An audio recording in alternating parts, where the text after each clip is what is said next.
至於蔡瀾話佢死後先可以發表嘅嗰封信，我哋而家用 AI 處理，配上蔡瀾生前嘅聲音。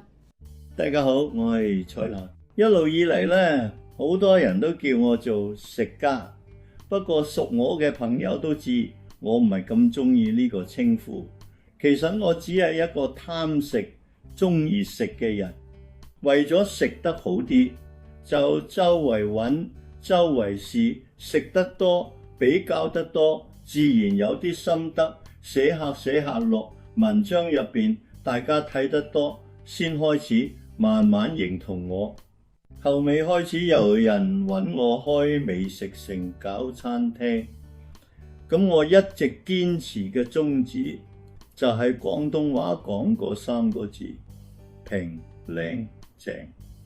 平就係要價錢合理，唔貴；靚就係出品要靚，要睇得舒服；正最緊要係要好食。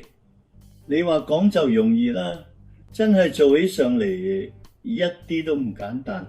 咁多年嚟有唔少投資者揾我傾合作，但係真係做到呢3點嘅唔多。所以我對開餐廳一直都好小心，唔係話有人揾就一定做。直到有一日，我遇到我個契仔黃力嘉同佢老婆李品希，見到佢哋夫妻2個對飲食好有熱誠，做嘢又認真，真係感動咗我。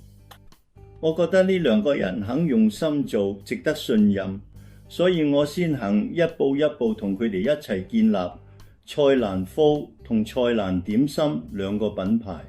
將來就算有一日我唔喺度，蔡瀾麩同蔡瀾點心都一定會堅持初心，繼續走平、靚、正呢條路，將我中意嘅味道繼續分享俾大家。